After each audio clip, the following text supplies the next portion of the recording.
É difícil imaginar que São Paulo, a megacidade de mais de 10 milhões de habitantes, onde até de avião é impossível adivinhar seus contornos, tenha sido um minúsculo povoado de índios, padres e bandeirantes, lar dos barões do café, a cidade que não para.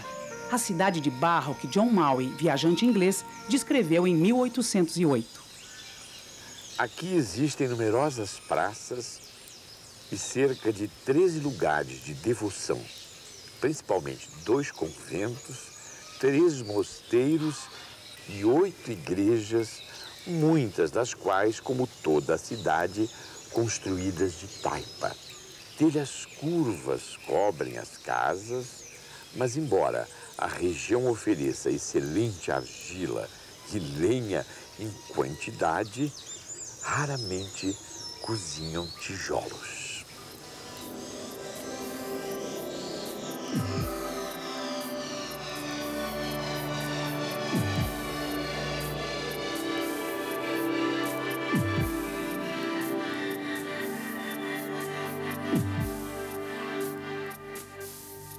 Na cidade de barro, aos poucos, foram se assentando tijolos cozidos do outro lado do oceano, que desenhavam paredes, que desenhavam torres e barras de ferro que traçavam caminhos paralelos em busca do mar, em busca do sertão.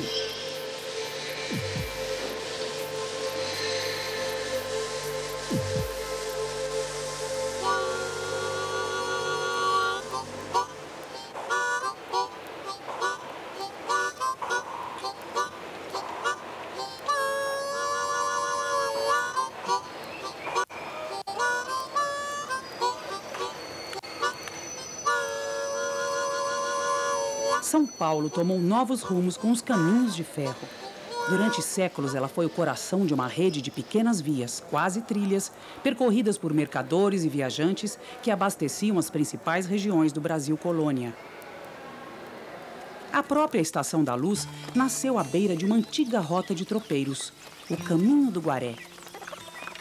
Um córrego que tornava o lugar bonito e fértil, onde viviam animais soltos com donos e sem donos. O antigo horto botânico, depois jardim e, por fim, Parque da Luz, desde muito cedo tinha um gradil de ferro que o protegia das pastagens do gado. E quando parte foi desapropriada para a construção da primeira estação, a população não gostou. De nada adiantaram os protestos. E pouca coisa sobrou dos tempos da São Paulo, cidade de barro, visitada por John Maui. A inglesa, como era conhecida a Estação da Luz, é uma das raras testemunhas da metamorfose incessante da cidade.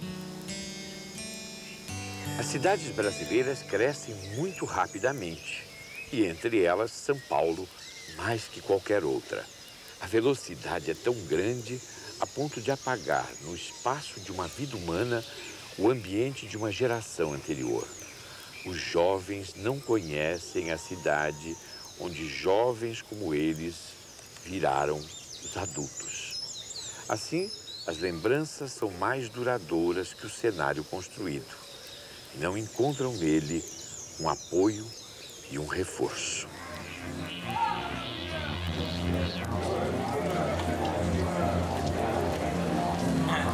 A Luz, espaço-personagem, símbolo dos tempos áureos do café, perdeu o dinamismo e o brilho de seus salões, mas manteve sólida a arquitetura vitoriana, quando o país priorizou o transporte sobre pneus. E a região ao seu redor, o bairro da Luz, também motivo de orgulho da elite paulistana no início do século XX, em meio à ocupação caótica da cidade, tornou-se reduto de dependentes de crack e prostitutas. Sem saber muito bem o que fazer com seus 5 milhões de veículos e congestionamentos diários de mais de 100 quilômetros, São Paulo dirige o seu olhar para o esquecido transporte ferroviário.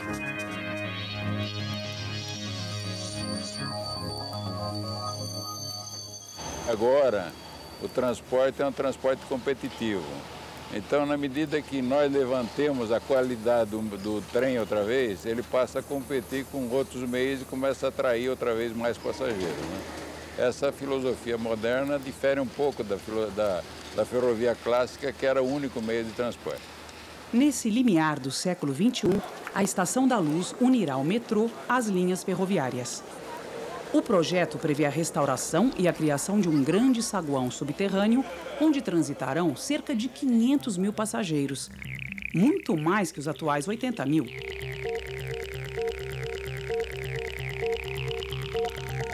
Sob a Rua Mauá, um túnel de 150 metros de comprimento facilitará a circulação.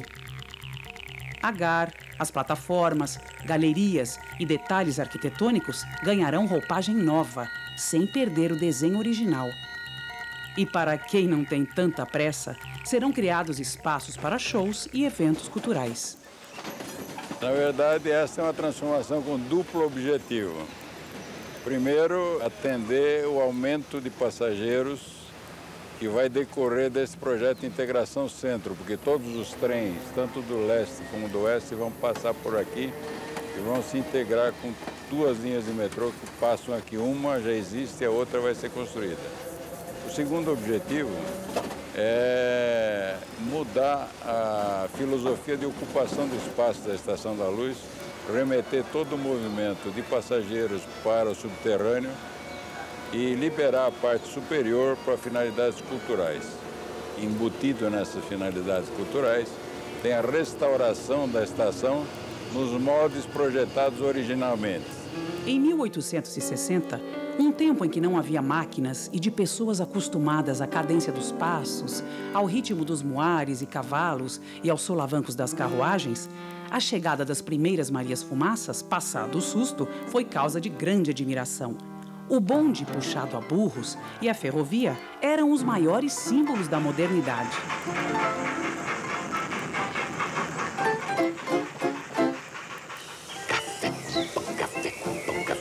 Virgem Maria, que foi isso, maquinista? Agora sim, café com pão. Agora sim, voa a fumaça, corre cerca. E seu foguista, bota fogo na fornalha, que é preciso muita força, muita força, muita força. Oh, que eu só levo pouca gente, pouca gente, pouca gente.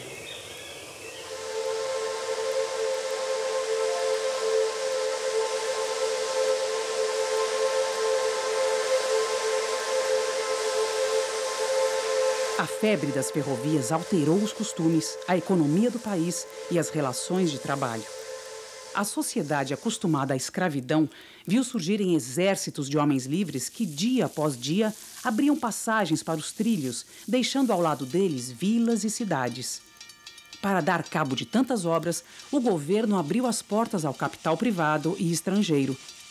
Cerca de 77% do dinheiro externo investido no Brasil entre 1860 e 1902 era inglês, sendo que grande parte foi aplicada na construção das ferrovias.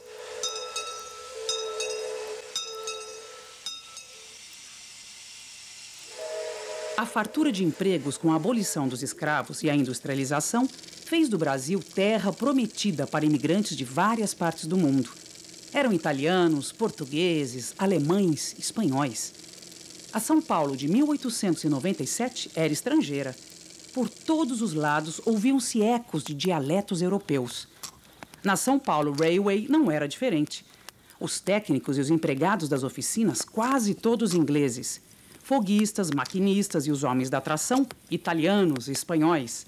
Os chefes das estações, brasileiros. Eu acho a Estação da Luz uma estação muito bem estruturada. Prova é que ela tem 100 anos e naquela época poderia embarcar no máximo 1.000 passageiros. E na década de 70, na estatística constava 60 mil passageiros por dia, entre longo percurso e o subúrbio. Ela foi muito bem planejada. De 1.000 para 60 mil passageiros, e ela nunca chegou no sufoco. Então até hoje continua.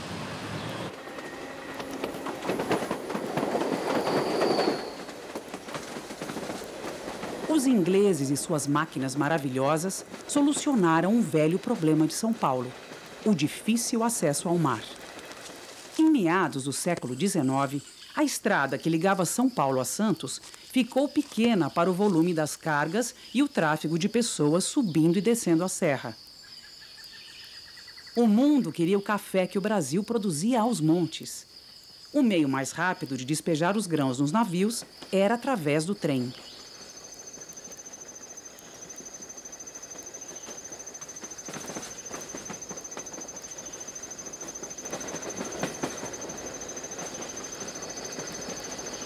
Vencer a Serra do Mar era desafio antigo dos paulistas.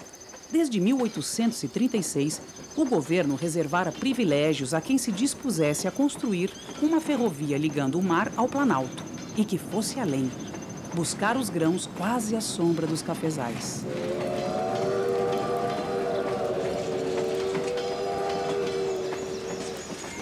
Consta que encalhou na pasta da agricultura a via férrea paulistana. Por mais que os senhores ingleses deem toda a força na coisa, ela não sai do lugar.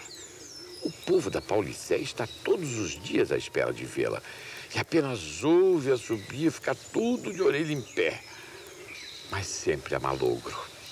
Os torpedos ministeriais não consentem que o carro do progresso atravesse os campos piratininganos. Atraída pelos lucros, a primeira firma disposta a construir a ferrovia desistiu após visitar o terreno. O governo brasileiro editou então uma lei com mais privilégios à companhia que realizasse a obra. Irineu Evangelista de Souza, o Barão de Mauá, depois visconde, dono de cafezais no interior de São Paulo e maior empresário do Império, conseguiu com banqueiros ingleses, entre eles Lionel Rothschild, o dinheiro necessário para driblar a Serra do Mar. O capital negociado foi de 2 milhões de libras e o direito de exploração da ferrovia pelos ingleses de 90 anos. Assinados todos os papéis e incorporada a companhia em Londres, começaram a construção.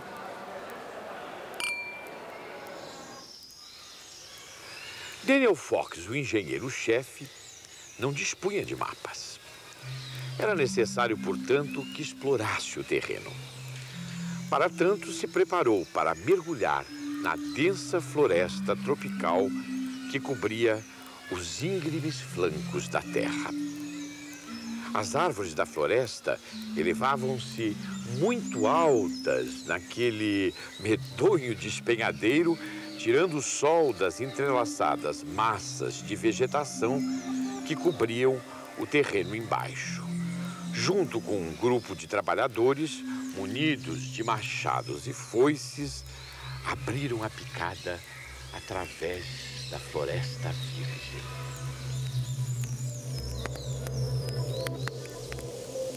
Plantar dormentes em despenhadeiros exigiu sangue frio e muita coragem dos mais de 5.000 homens que trabalharam na obra.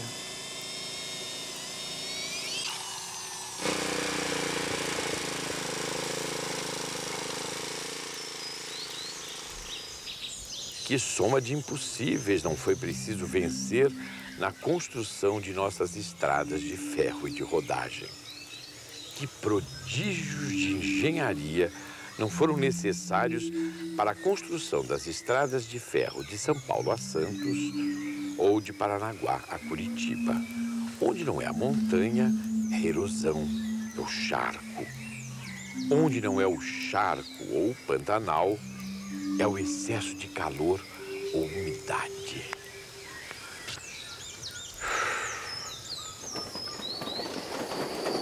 Em 1867, depois de 7 anos de trabalho duro, acidentes e desconfianças, a montanha coberta de verde, obstáculo que dificultou a vida dos viajantes por mais de 3 séculos, fora vencida. Estava pronta a ferrovia ligando Santos a Jundiaí. Enquanto isso, no Planalto, a estrada de ferro, trecho após trecho, ia cortando a cidade. Na inauguração de um deles, entre o Brás e a Luz, em 1865, um descarrilhamento surpreendeu autoridades, homens da igreja, figurões e trabalhadores. O acidente provocou a morte do maquinista. Deixou diversos feridos.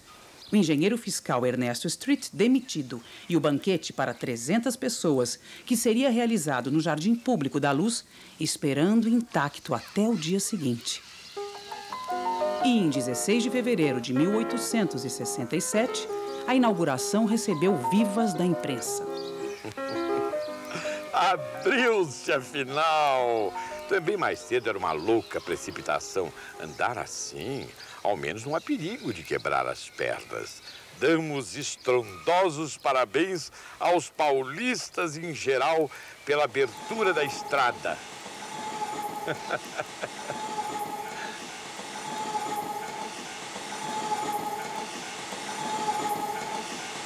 Em 1900, o Brasil tinha 11.675 quilômetros de ferrovias. A São Paulo Railway, no seu trajeto de 139 quilômetros entre Santos e Jundiaí, era a empresa ferroviária britânica mais lucrativa da América Latina e uma das maiores em volume de tráfego. O café escorria do interior para Santos em milhões de sacas por ano, aumentando fortunas. O ponto de encontro de todas elas era a Estação da Luz. Uma pequena e acanhada construção, porém confortável e cômoda, segundo relatos da época, a Estação da Luz não deu conta de tanto movimento. E em 1870 foi substituída por outra de maior porte. Em menos de 30 anos, esse edifício também ficou pequeno e uma nova estação foi erguida. Após 100 anos e com muitas cicatrizes, a Luz impressiona quem perde a pressa e decide observá-la. Uma estrutura de ferro trabalhado coberta por enormes telhas de vidro e zinco que se segura nas paredes laterais erguidas com tijolos aparentes. Embora às vezes pareça pequena para tanta gente, nos seus 7.520 metros quadrados de área, ela tem 2 plataformas cobertas, 3 vias e uma edificação que abriga vários serviços. Um dos raros exemplos da arquitetura do ferro no país. A Luz é uma estação de passagem. 10 quilômetros, 4 quilômetros, 13 quilômetros, o trem continua rápido. Para em cada estação. Um penteio no espelho. Você mudou bastante. Estou mais forte. No entanto, era desconhecido. Desço, mas o sargento apita. Aviso. Torna a apitar. Subo de novo. O trem em marcha. O projeto do edifício ficou a cargo do arquiteto inglês Charles Driver e a direção da obra nas mãos de James Ford, engenheiro-chefe da própria SPR. Quase todo o material utilizado, pregos, tijolos, madeira, aço, foi importado. Os tijolos aparentes vieram da Inglaterra. O aço da estrutura metálica que cobre as plataformas, formando um arco de 155 metros de comprimento, veio da Escócia. As 1.200 chapas de zinco, que pesam cerca de 36 toneladas, são revestidas por mais de 4.000 chapas de pinho colhido na cidade de Riga, na Letônia. As telhas cerâmicas, da França. As de vidro que compõem a clarabóia, brasileirinhas da Silva.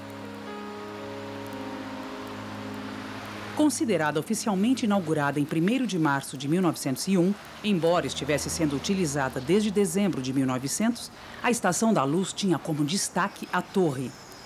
Alta, ela se erguia por sobre os casarões e podia ser vista de longe. Lá em cima, o relógio. Uma réplica do Big Ben de Londres, referência de hora certa para todos os paulistanos.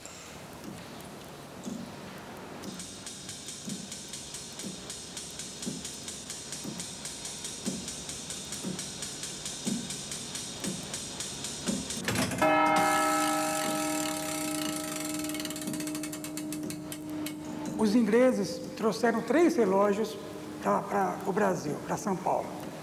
Eles colocaram um relógio aqui na Estação da Luz, um outro relógio eles colocaram em Paranapiacaba e um outro relógio na Estação de Santos. E de 1901 até agora os relógios estão funcionando, está tudo funcionando bem.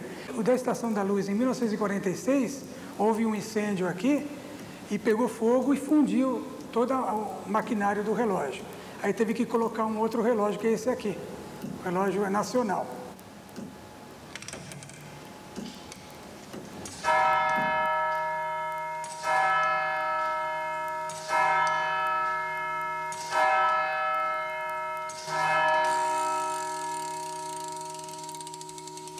A antiga Estação da Luz marcou meu primeiro contato com o estudante progresso da cidade.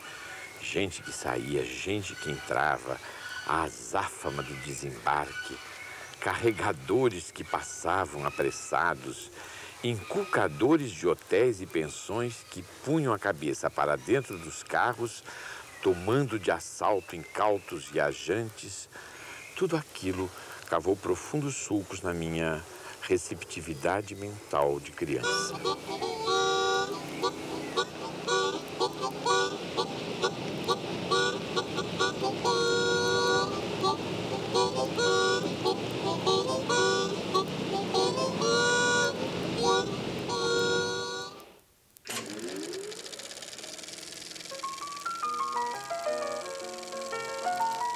Alguns lugares do mundo contam histórias das mudanças ocorridas no decorrer dos séculos. A Estação da Luz, testemunha da ascensão e queda da economia cafeeira e sobrevivente dos maus tratos, descasos e revoluções, é um desses lugares.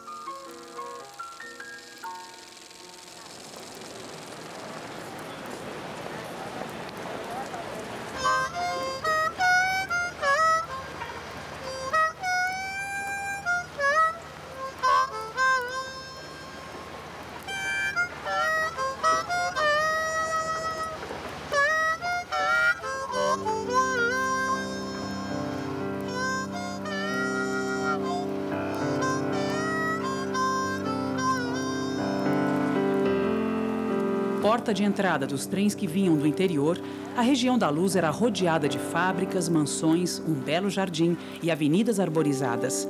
Os imigrantes europeus chegavam de navio ao Porto de Santos e de trem à Estação da Luz.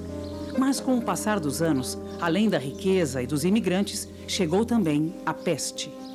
E a região da Luz, outrora um simples ponto de travessia com uma capela dedicada a Nossa Senhora da Luz, em fins de 1800 ficou tomada pela doença. As famílias ricas deixaram para trás seus palacetes e mansões em busca de lugares mais saudáveis, e a Luz ficou abandonada.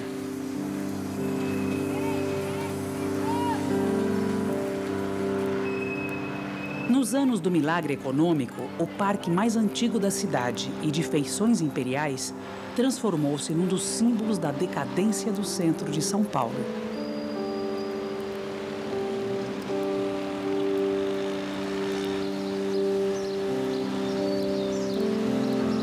Passados mais de 100 anos, a estação e muitos dos edifícios que compõem o Polo Luz, uma área que compreende as avenidas Tiradentes e Prestes Maia, a Avenida Duque de Caxias e a Rua Mauá, a Alameda Notman e a Rua Três Rios, apesar das péssimas condições, é o espelho do começo do século XX aqui e no mundo. Eu conheci o Jardim da Luz porque minha mãe era muito religiosa. Ela, todo domingo, ela tinha que ir na igreja. E na igreja era na Rua Couto Magalhães, né? E eu tinha que ir junto com ela. Então eu ia lá. Agora, escutar o padre lá fazer aquele sermão para uma menina pequena é meio duro, né? Então eu inventei uma moda muito interessante. Eu dizia para minha mãe, eu quero fazer pipi. Aí minha mãe tinha que sair comigo e não tinha mitório público, né? Então ela me levava lá para o jardim e aí passava à vontade.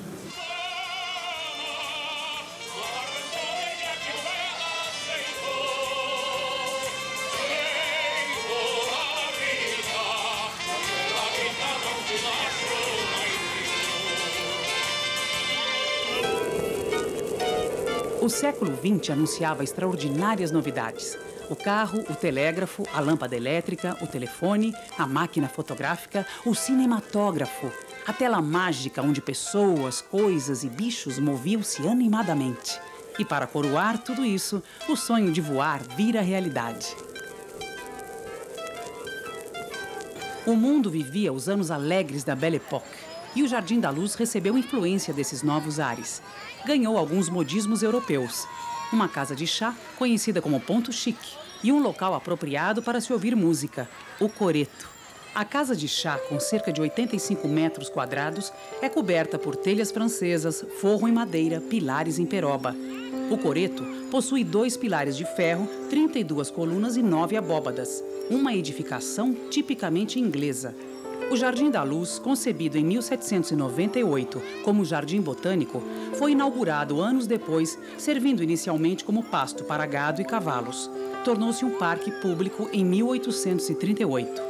Hoje, ostenta o título de um dos últimos representantes paulistanos da arquitetura do século XIX.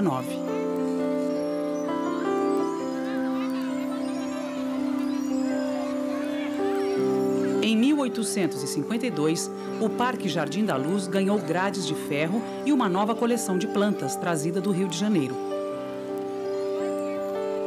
Pouco tempo depois, cedeu parte de suas terras à estação. Cada vez que eu entro dentro do parque, eu sinto um mundo totalmente diferente, me emociona, me traz recordações da minha infância. E vendo o parque como ele está hoje, revitalizado, é muito importante, é muito gratificante e eu tenho certeza que muitas pessoas como eu que iniciaram sua infância aqui e que hoje ainda estão no bairro, sentem a mesma emoção que eu. No decorrer dos trabalhos de recuperação do parque em 2000, durante o transplante de algumas árvores, a equipe de restauro encontrou dentro da caverna artificial um espaço reservado para 4 janelas. Uma espécie de aquário que permitia a visão dos peixes no fundo do lago. São Paulo, enfim. Eis as fábricas. Um arrabalde, um bondinho elegante, condutores elétricos, uma rua lotada de gente que vai fazer suas compras da tarde. Um gasômetro. Enfim, se chega na estação São Paulo. Eu me imagino na estação de início, desembarcando na Charing Cross, em Londres. Eu encontro todos os meus amigos. Bom dia. Eis-me aqui.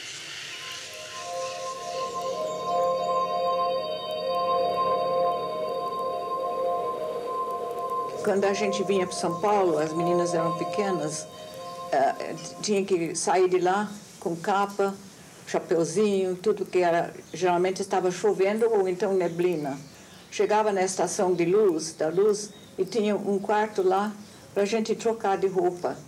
E aí a gente deixava toda essa capas e tudo, e guarda-chuvas, e ia para a cidade para tomar chá, alguma coisa.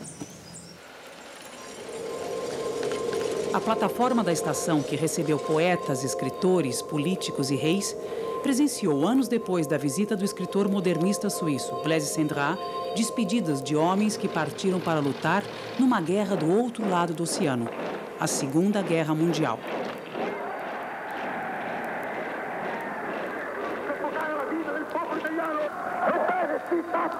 Os ecos da Primeira Guerra estiveram bem mais distantes, mas repercutiram os passos de imigrantes franceses de volta ao lar para defender a pátria.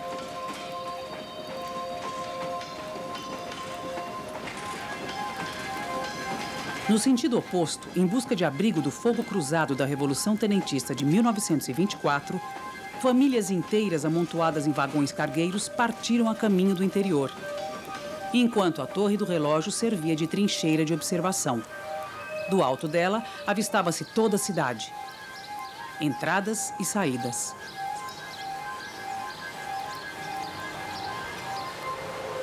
Os revoltosos que estavam no alto da torre do relógio puderam ver quando um prédio vizinho à estação foi bombardeado, o da Escola Politécnica. Ela foi criada em 1893 para abastecer de engenheiros a cidade, numa casa grande em Taipa de Pilão, antiga residência de Joaquim de Souza Aranha, o Marquês de Três Rios. A morada do Marquês não aguentou os bombardeios, mas nesse tempo a Politécnica já ocupava um edifício construído pelo arquiteto Ramos de Azevedo nos fundos do casarão, hoje na lista dos patrimônios em restauração. Ao contrário do casarão da antiga Escola Politécnica, a Estação da Luz passou ilesa pelas revoluções. Até serviu de cenário para o desfile das tropas constitucionalistas de 1932. Ainda nos anos 30, o prédio da Pinacoteca próximo à estação foi ocupado por destacamentos militares e serviu de refúgio para combatentes. São Paulo precisava de técnicos capazes de realizar as inovações que o século XX anunciava. Criou, então, o Liceu de Artes e Ofícios. Além da escola, o prédio desenhado por Ramos de Azevedo abrigou a primeira galeria de arte da cidade. E, durante décadas, foi casa de muitas moradas. Enfim, em 1998, a Pinacoteca foi reaberta ao público, toda restaurada e como única ocupante do velho edifício de Ramos de Azevedo. Toda a arquitetura é moderna a seu tempo, evoluindo dentro de princípios básicos que a regem. Daí, a variedade de estilos, devendo um bom projeto unir o conforto americano ao gosto francês. A Estação da Luz viu nascer diferentes cidades dentro da mesma cidade. Testemunhou línguas estranhas, encontros de chegada e acenos de despedidas. Deu adeus aos bondes e cumprimentou os automóveis. Do alto, viu novas formas e telhados. Ouviu apitos de um trem. O trem da Sorocabana. A estrada de ferro Sorocabana tinha como ponto de partida a Estação Júlio Prestes. A sua inauguração em 1938 e a chegada ao Porto de Santos representaram o fim do controle inglês no acesso ao mar. Onde outrora repercutiam os sons do apito do trem, hoje violinos, pianos e oboés tomam conta do espaço.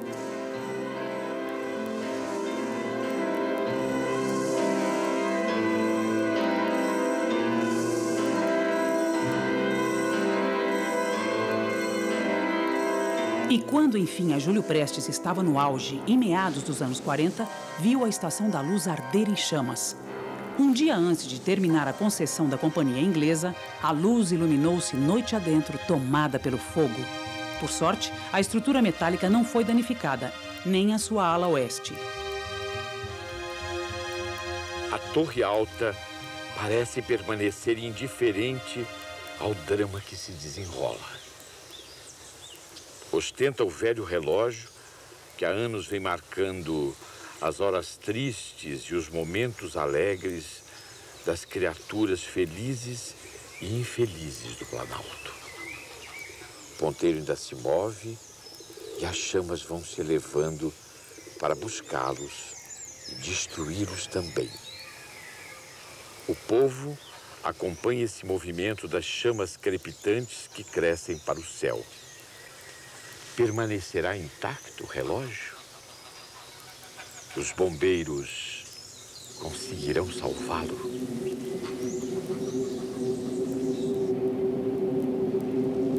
Cinco bombeiros feridos e enormes prejuízos materiais. O fogo atingiu as cabines telefônicas, o depósito de bagagens, parte dos correios e telégrafos, o bar e o restaurante, o serviço de informações e todos os escritórios administrativos, incluindo a superintendência, onde estava a documentação que seria passada ao governo federal depois da nacionalização da empresa. Ardeu em chamas também o marco das horas na cidade, o velho relógio da torre.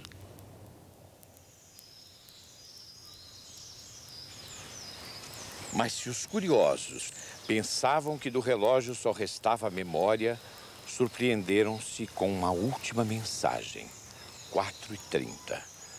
Quando as quatro faces nada mais eram que cavidades escuras, às 4h30 horas exatas, soaram as badaladas pontualíssimas que os circunstantes não puderam receber sem profunda emoção.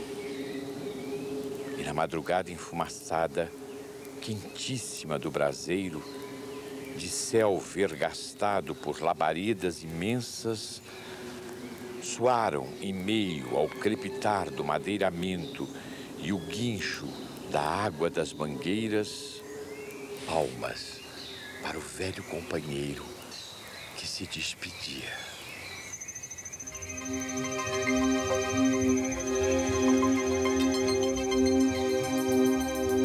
Em meio a opiniões contraditórias e a muita polêmica, uns diziam ser o incêndio decorrência de um curto-circuito, outros de um atentado. A verdade é que não foram descobertas as causas do acidente. Apesar do incêndio, a São Paulo Railway passou para as mãos do governo federal na data marcada, 8 de novembro de 1946. Depois de 90 anos sob controle da companhia inglesa, a SPR mudava de dono e de nome. Estrada de Ferro Santos-Jundiaí.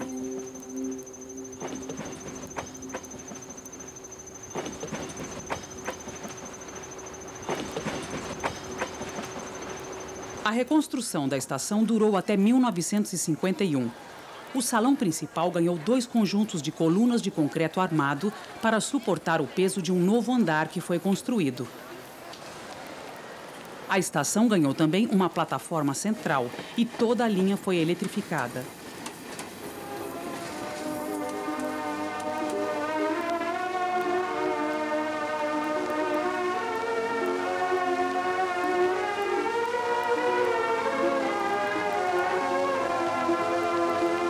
O crescimento da cidade e a valorização do transporte individual e coletivo acentuaram a decadência da região. Nos anos 60, o bairro da Luz viu nascer a estação rodoviária, um novo ponto de chegada e partida para os 4 cantos do país. Longe das rodovias e com o vai-vem intenso de passageiros e de ônibus intermunicipais e estaduais, piorou o já complicado tráfego nas imediações. A Estação da Luz acompanhou as mudanças. Hoje, os trens que trafegam por ela, quase sempre lotados, viajam apenas pelos subúrbios da cidade.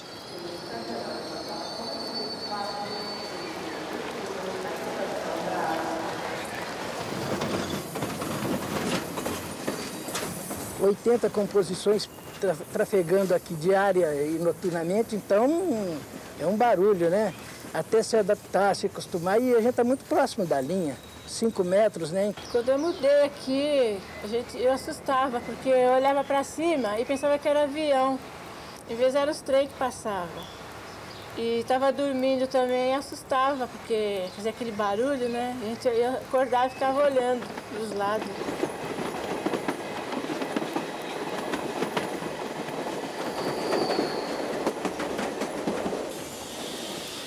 A Estação da Luz tem também o lado da Rua Mauá, ao lado da ponta de estoque da ilusão que sobrou, do sexo vasculhado no balcão de saldos.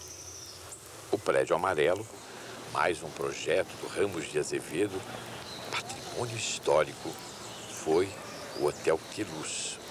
Hoje, mulheres escalam sua escada de ferro preto, disfarçam as penitências, sorriem.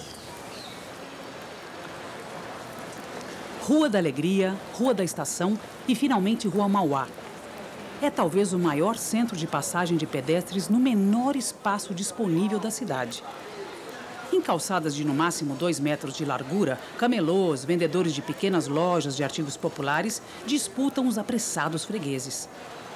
A Rua Mauá assiste agora, através dos tapumes da CPTM, mais uma transformação da velha estação. No limiar do 3º milênio, a Estação da Luz prepara-se para ser o maior terminal metro-ferroviário de São Paulo. O projeto prevê 6 linhas de trens metropolitanos e 3 linhas de metrô passando por ela. Outro dia eu estava chegando na Estação Barra Funda e logo em cima da plataforma eu vi que o trem que ia para Santo André estava partindo naquele momento. Rapidamente eu pensei que como ele e o metrô se cruzariam novamente no Brás ou aqui mesmo na Luz, deu tempo de eu sair correndo, pegar o metrô, passar todas as estações de metrô e chegar no Brás a tempo de pegar aquele mesmo trem que eu tinha perdido.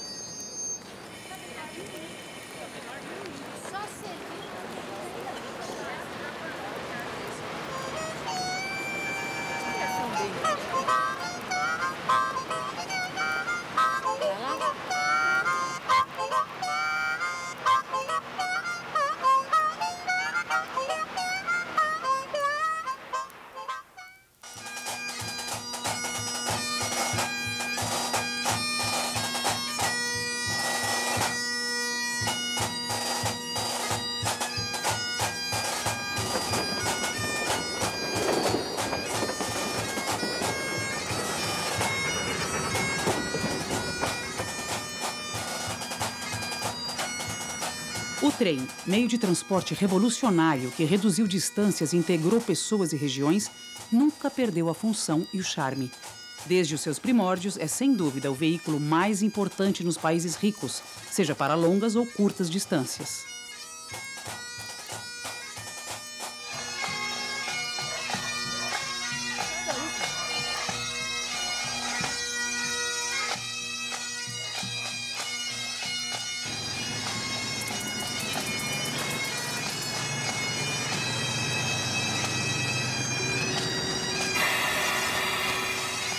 No Brasil, até o começo dos anos 50, a maior parte das pessoas viajava de trem. Com o fim da concessão aos ingleses, o boom rodoviário e a implantação da indústria automobilística, o sistema ferroviário saiu dos trilhos.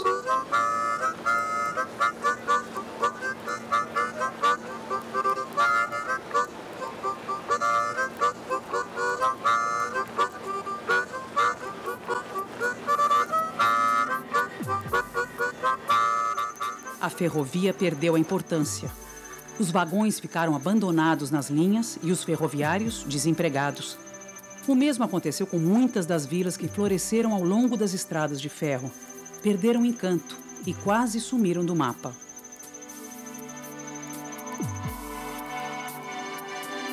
Paranapiacaba, uma vila ferroviária construída no alto da Serra do Mar, é um desses lugares. Eu lembro muito da ausência de cor, porque tudo era preto.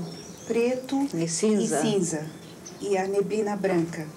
Então era uma ausência total de cor, que era um pouco deprimente, né? Mas a gente acabava acostumando. Construída pelos ingleses para abrigar os trabalhadores da ferrovia no trecho de serra, ela guarda ares da velha Inglaterra no traçado de suas casas e nas lembranças de moradores.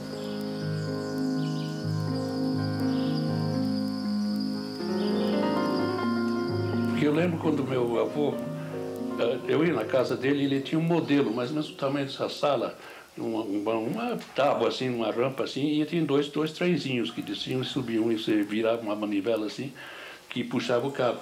Mas os trens andavam em cima de 3 trilhos, ou assim ou assim. Eles usavam o mesmo trem, mas descia um comboio e subia outro, mesmo de um patamar para o outro. Então, como fosse um contrapeso. Exato, quer dizer, um compensava o peso do outro, quer dizer, não forçava demais o maquinário e os cabos.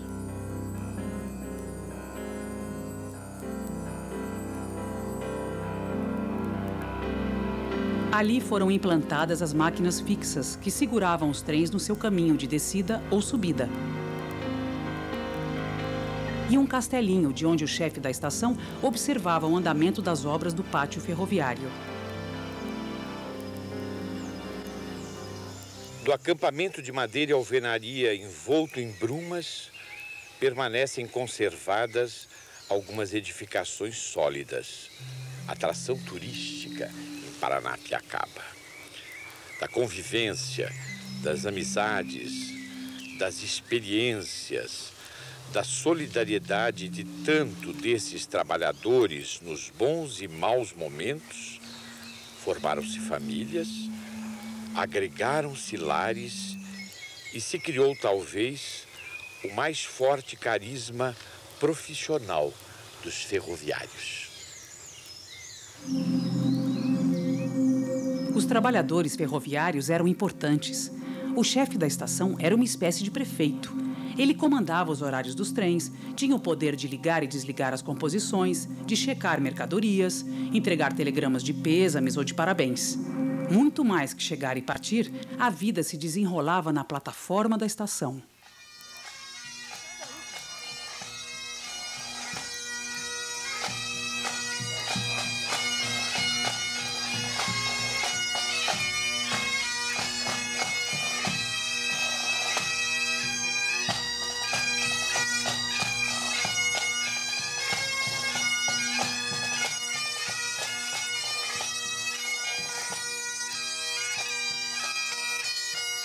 O cinema não podia começar antes dos chefes chegarem. É o que eu falei para você. Ai, era uma coisa, sabe, antidemocrático, né? E quando os chefes chegaram, Todo mundo levantava e a gente sentava e depois começou o cinema.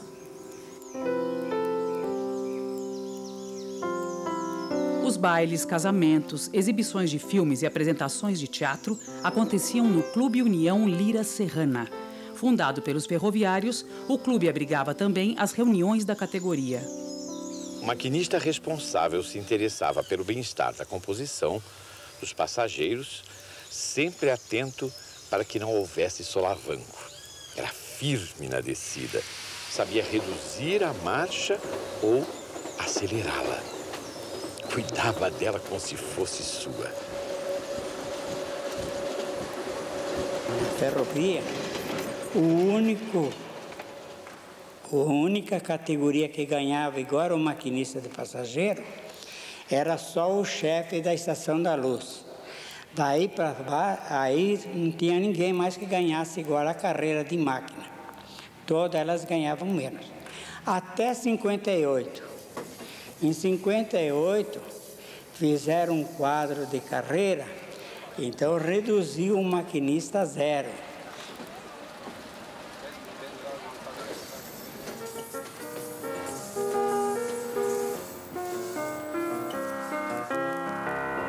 Os britânicos, além dos caminhos de ferro e do futebol, trouxeram máquinas e tecnologia. Influenciaram a economia, arquitetura, urbanismo, práticas sociais. Eles tiveram grande importância na industrialização do Brasil. Os ingleses trazem a locomotiva que vem empolgar no Brasil a imaginação dos meninos e da gente do povo, mais do que qualquer outra máquina ou engenho inglês. E em torno dos engenheiros ferroviários ingleses é que se condensou principalmente a mística brasileira de enxergar na Inglaterra um país de novos mágicos. Os engenheiros, os técnicos, os mecânicos, os dominadores do ferro e do aço, do vidro e do cobre. Uns mágicos, ora considerados bruxos maus, ora bons feiticeiros, cujos instrumentos fabricados na Inglaterra fossem também uma espécie de varinha de condão capazes de realizar milagres da técnica.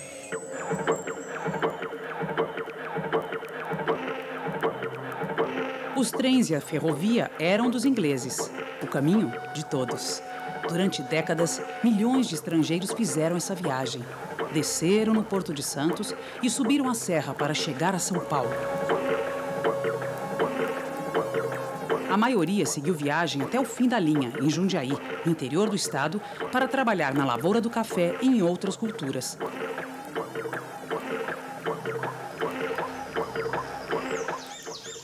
Que dia o sertão daqui, lavrador derrubou. Que dia o lavrador? Tá plantando café. Que dia o café? Moça bebeu. Que dia a moça? Tá em Paris, moça feliz.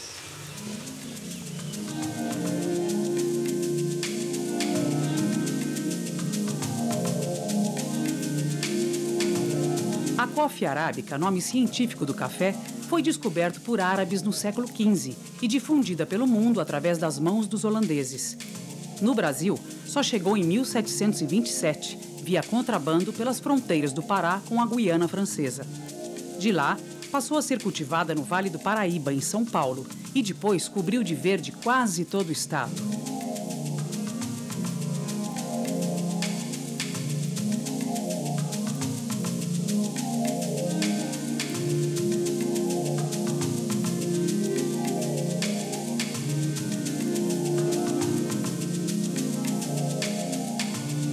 Jundiaí transformou-se num ponto de encontro de uma rede de ferrovias que acompanhavam a expansão dos cafezais. Vagões carregados atravessavam cidades e fazendas. O destino de suas cargas era quase sempre o mesmo, o Porto de Santos. Cercada de água por todos os lados e debruçada sobre o cais, a cidade de Santos avançou pelas praias com a chegada do trem e vestiu-se com o aroma do café que escorria pelo seu cais. o café dominava a vida da cidade. Uns compravam, outros vendiam, alguns transportavam, muitos carregavam.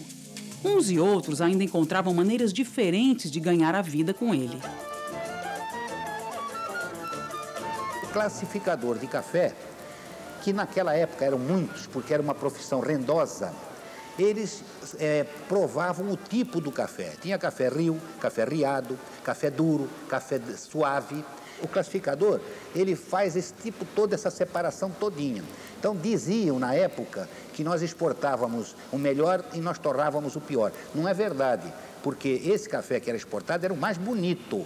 Mas o café que ficava era o café quebrado e o café concha, que até era melhor para torrar na torração. E, independente disso, também tinha os cafés que eram assim mais ardidos, mais pretos. Esses cafés não eram utilizados naquela época, porque nós tínhamos muito café.